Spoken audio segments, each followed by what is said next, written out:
बेजबाबदार, उद्धट, उथळ, मोबाईलमध्ये डोकं खुपसून बसलेले म्हणून ज्या जेनझीची खिल्ली उडवली जाते, त्याच पिढीचे प्रतिनिधी असलेल्या 3 मुलांनी सीबीएसईच्या निकालांचा घोळ सप्रमाण कसा उघडकीस आणला, याविषयी.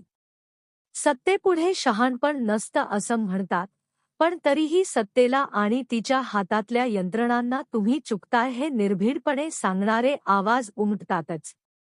मग काळ कोणताही असो आणि सत्ताधारी कितीही बलवान असोत.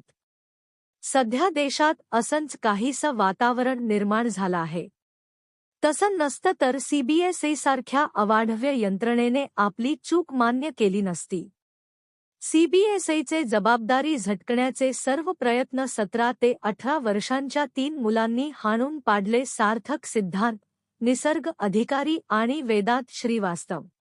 जगाने वेड्यात काढलेल्या जेनझी पिढीचे हे प्रतिनिधी.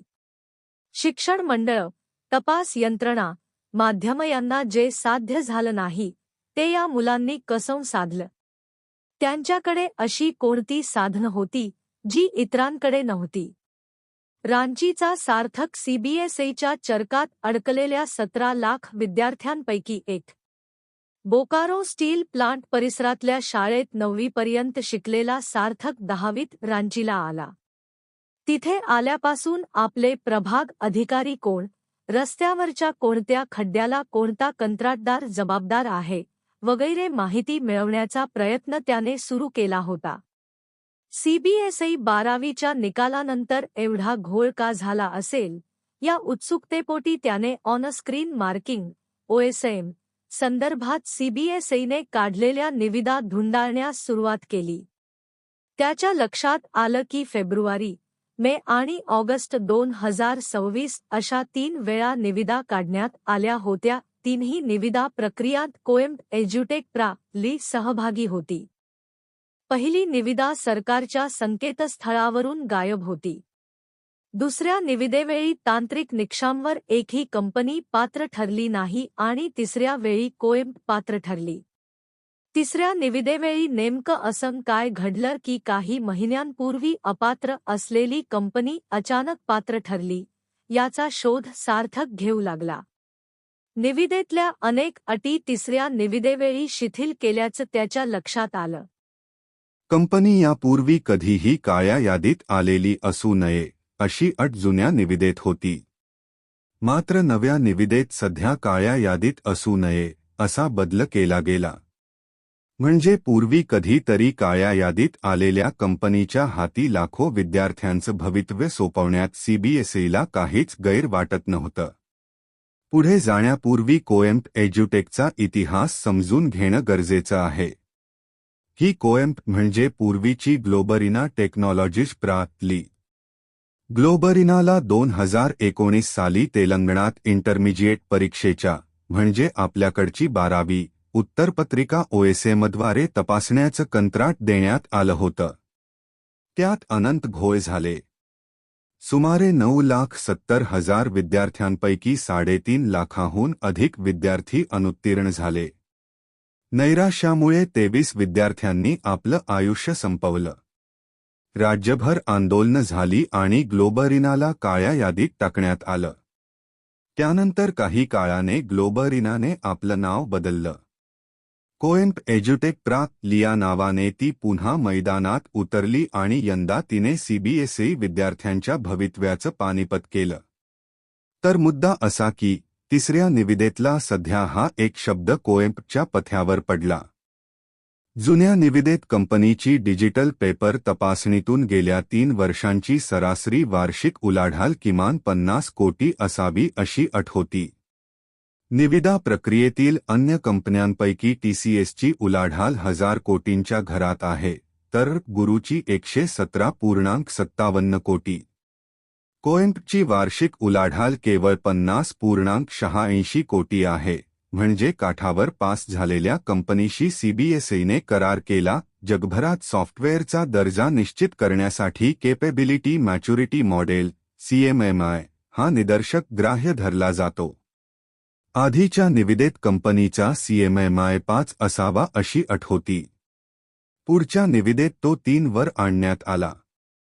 सीबीएसईने दुय्यम दर्जाचं सॉफ्टवेअर खरेदी करण्याचा निर्णय का घेतला असेल? जुन्या निविदेत उत्तरपत्रिकेची पानं विलग्न करता स्कॅन करू शकणारे रोबोटिक स्कॅनर वापरले जावेत, असं नमूद केलेलं होतं. नव्या निविदेत मात्र केवळ कंपनीकडे पुरेसे स्कॅनर असावेत एवढंच म्हटलं गेलं. ते का? बोर्डाचे निवृत्त अधिकारी कंपनीशी संबंधित असतील तर त्यांच्या निवृत्तीला किमान 2 वर्ष झालेली असावीत, अन्यथा कंपनी अपात्र ठरेल अशी अट जुन्या निविदेत होती. नव्या निविदेत हा कालावधी 1 वर्षावर आणण्यात आला. असं का?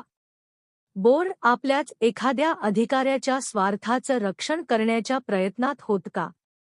कंपनीला किमान 5 लाख उत्तरपत्रिकांचं ऑन स्क्रीन मार्किंग करण्याचा अनुभव असावा.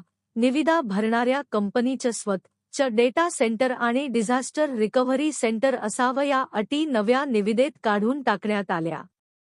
आश्चर्यकारक बाब म्हणजे कंपनीने चुका केल्यास तिला काळ्या यादीत टाकण्यात येईल, ही जुन्या निविदेतील अटदेखील नव्या निविदेतून काढून टाकण्यात आली. कंपनीला मोकळं रान देत स्वतःच्या आणि लाखो विद्यार्थ्यांचं नुकसान करण्यास सीबीएसई का तयार झालं असेल? सारखने केलेली 2 निविदांची तुलना पाहता सीबीएसईने ओएसएम प्रणाली एवढ्या घाईगडबडीने कोणासाठी लागू केली? विद्यार्थ्यांसाठी की कोएम एज्युटेकसाठी असा प्रश्न पडतो. सार्थकच्या या अभ्यासाची दखल घेत दिग्विजय सिंग यांच्या अध्यक्षतेखालच्या समितीपुढे त्याला साक्ष देण्यासाठी बोलावण्यात आलं होतं. 17 वर्षांचा हा विद्यार्थी ज्या आत्मविश्वासाने समाजमाध्यम, वृत्तवाहिन्यांपासून संसदीय समितीपर्यंत सर्वत्र वावरतो ते पाहण्यासारखं आहे. निसर्ग अधिकारी एथिकल हॅकर आहे. सीबीएसई ओएसएम प्रणाली आणत असल्याचं ऐकून त्याचं कुतूहल जागं झालं. संकेतस्थळ करण्याचा प्रयत्न केला असता त्याच्या लक्षात आलं की मास्टर पासवर्ड सहज उपलब्ध होता. त्याने तो वापरून संकेतस्थळाच्या विविध पर्यायांचा ॲक्सेस मिळवला. त्याला संकेतस्थळात 40हून अधिक त्रुटी दिसल्या आणि त्याने सर्टेन या सायबर सुरक्षेसंदर्भातल्या सरकारी यंत्रणेला त्या कळवल्या. त्यानंतर 2 ते 3 दिवसांनी पूर्ण संकेतस्थळ दिसेनासं झालं. आणखी 4-5 दिवसांनी ते पुन्हा दिसू लागलं. त्यात मास्टर पासवर्ड संदर्भातली त्रुटी दूर केली होती, मात्र बाकी सर्व त्रुटी तशाच होत्या. निसर्गने सीबीएसईकडेही पाठपुरावा केला, मात्र प्रतिसाद मिळाला नाही. निकाल जाहीर झाल्यानंतर त्याने ही सारी माहिती एक्सवर पोस्ट केली. निसर्गचं म्हणणं असं की तो विद्यार्थ्यांच्या उत्तरपत्रिका पाहू शकत होता. शिक्षकांच्या लॉग इन पासवर्डचा ॲक्सेस मिळवून गुणांमध्ये बदलही करणं शक्य होतं. संकेतस्थळ असुरक्षित असल्यामुळे विद्यार्थ्यांच्या डेटाचा गैरवापर होऊ शकतो, याची जाणीव त्याने सीबीएसईलाही करून दिली होती. सार्कने उपस्थित केलेला स्कॅनरच्या दर्जाचा मुद्दा अधोरेखित करणारी माहिती निसर्गनेही पुढे आणली. तो म्हणतो, काही उत्तरपत्रिकांच्या खाली बेडशीट्स दिसत आहेत.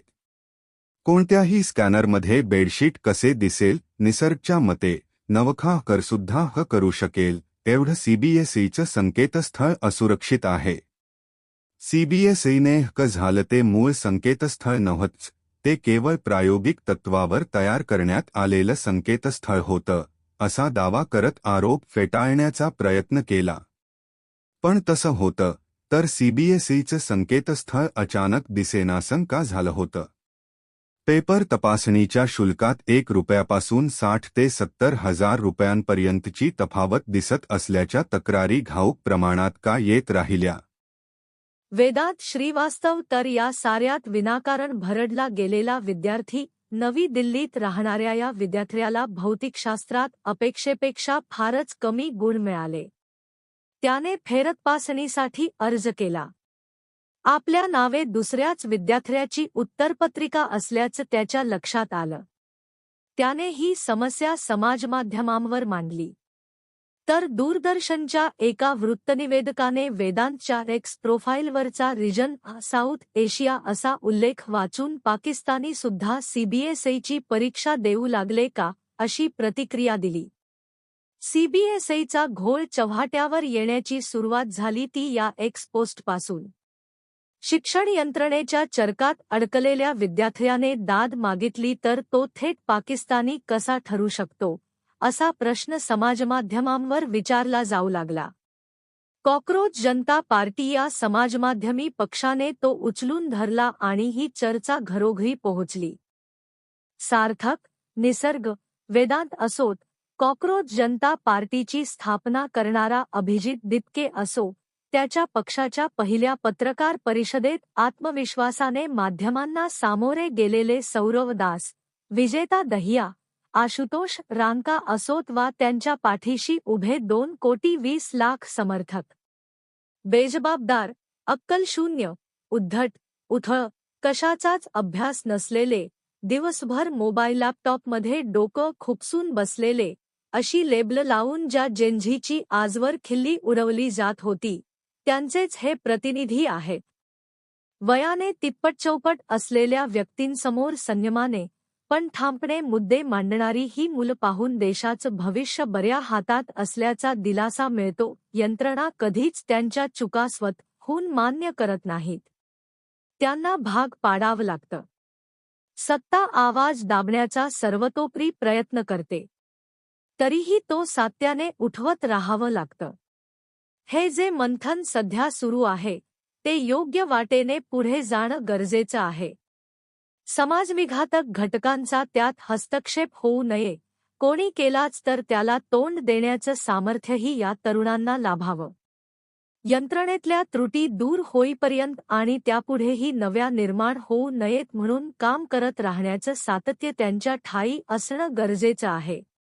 तरच हा लढा निर्णायक स्थानी पोहोचेल. दुष्यंत कुमार म्हणतात त्याप्रमाणे, सिर्फ हंगामा खडा करना मेरा मकसद नहीं, मेरी कोशिश है कि ये सूरत बदलनी चाहिए.